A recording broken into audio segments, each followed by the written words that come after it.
चंपा की कहानियाँ। बहुत समय पहले की बात है। एक घने जंगल के किनारे रामू नाम का एक लकड़हारा रहता था।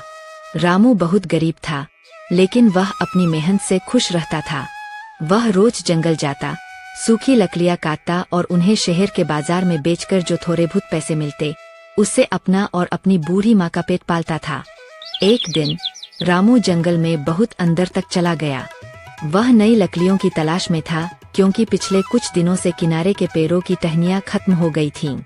चलते चलते उसकी नज़र एक ऐसी गुफा पर पड़ी जो झाड़ियों से ढकी हुई थी। जिज्ञासावश रामू अंदर गया। वहाँ का नज़ारा देखकर उसकी आंखें फटी की फटी रह गईं। गुफा के बीचों बीच एक छोटा सा पेड़ था, लेकिन वह साधारण पेड़ नहीं था। उसकी पत्तियां शुद्ध सोने की थीं और उस पर लगे फल चमकते हुए मोतियों जैसे थे। रामू अपनी कुल्हाड़ी नीचे गिरा बैठा। उसे अपनी आंखों पर यकीन नहीं हो रहा था। जैसे ही वह उस पेड़ की एक पत्ती तोड़ने के लिए आगे बढ़ा, गुफा के कोने से एक शांत आवाज आई। ठहरो, युवक। रामू चौंक गया। उसने देखा कि एक वृद्ध ऋषि वहां ध्यान में लीन थे। ऋषि ने अपनी आंखें खोली और कहा, यह संतोष वृक्ष है। यह केवल उसे ही फल देता है जिसे इसकी वास्तव में आवश्यकता है। तुम हर दिन यहाँ आ सकते हो और केवल एक सोने की पत्ती ले जा सकते हो। वह तुम्हारी जरूरत के लिए काफी होगी। लेकिन याद रखना, जिस दिन तुमने लालच किया, यह पेड़ और तुम्हारा भाग्य दोनों ही नष्ट हो जाएंगे। रामू ने ऋषि को प्रणाम किया और एक सोने की पत्ती लेकर खुशी खुशी घर आ गया। उसने वह पत्ती शहर के बड़े जौहरी को बेची। उसे इतने पैसे मिले कि उसने अपनी माँ के लिए दवाइयाँ खरीदी, घर की मरम्मत करवाई और अच्छा खाना खाया। अगले कई महीनों तक यही सिलसिला चलता रहा। रामू रोज गुफा जाता, एक पत्ती लाता और अपना जीवन सुख में व्यतीत करता। धीरे धीरे गांव में उसकी गिनती संपन्न लोगों में होने लगी। उसने एक नया घर बना लिया। कहते हैं कि धन के साथ अक्सर अहंकार और लालच भी आता है। रामू का मन अब बदलने लगा था। वह सोचने लगा, मैं रोज इतनी दूर जंगल जाता हूँ सिर्फ एक पत्ती के लिए। अगर मैं उस पूरे पेड़ को ही काट लूँ, तो मैं रातों रात इस राज्य का सबसे अमीर आदमी बन जाऊंगा। फिर मुझे रोज रोज चलने की मेहनत भी नहीं करनी पड़ेगी। उसकी माँ ने उसे समझाया, बेटा, हमारे पास अब सब कुछ है। हमें ऋषि की बात नहीं भूलनी चाहिए। पर रामू पर तो जैसे धन का भूत सवार था।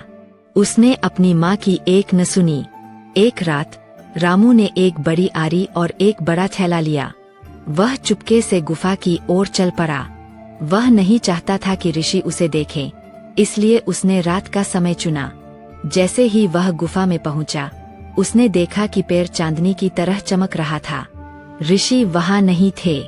रामू ने आव देखा न ताव, अपनी आरी उठाई और पेड़ के तने पर प्रहार करना शुरू कर दिया। जैसे ही आरी पेड़ को छुई, एक तेज गड़गड़ाहट हुई। पेड़ से सोने की पत्तियों की जगह काले कोयले गिरने लगे। रामू घबरा गया, लेकिन उसने रुकने के बजाय और तेजी से पेड़ काटना शुरू किया। अचानक वह पेड़ धुएं में बदल गया और पूरी गुफा हिलने लगी। तभी अंधेरे से वही वृद्ध ऋषि प्रकट हुए। उनकी आंखों में क्रोध नहीं, बल्कि करुणा थी। उन्होंने कहा, मूर्ख रामू, मैंने तुम्हें चेतावनी दी थी। यह पेड़ संतोष का प्रतीक था। जब तक तुम्हारे मन में संतोष था, यह सोना देता था। जैसे ही तुम्हारे मन में लालच आया, इसने अपना असली रूप खो दिया। महाराज, मुझे क्षमा कर दे। मैं लालच में अंधा हो गया था। ऋषि ने ठंडी आह भरी और कहा, अब कुछ नहीं हो सकता। जो खो गया वह वापस नहीं आएगा। तुमने न केवल वह पेड़ खोया, बल्कि अब तक जो धन तुमने जमा किया था, वह भी मिट्टी बन जाएगा। अब तुम्हें फिर से वही पुराना जीवन जीना होगा, ताकि तुम मेहनत की कीमत समझ सको। इस कहानी से हमें यह सीख मिलती है कि लालच एक ऐसी बुराई है जो मनुष्य के पास जो कुछ भी है उसे भी छीन लेती है। अगर ये कहानी आपको अच्छी लगी हो, तो इस चैनल को सब्सक्राइब और लाइक करना ना भूले, ताकि नई कहानी आए तो आपको पता चल सके।